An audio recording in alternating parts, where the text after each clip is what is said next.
going to teach you about science unit 22 conservation of plants and animals.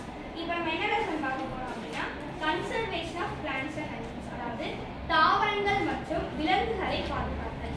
இப்போ நிறைய distraction நடக்குது, அதாவது தெரியாம நடக்கிறத விட தெரிஞ்சே நிறைய பேரழிவுகள் நடக்குதுல்ல, அதுக்கான டிஸ்ட்ராக்ஷன் அதாவது அதை பாதுகாக்கிறது அப்படிங்கிறத லெசன் பார்க்கணும்.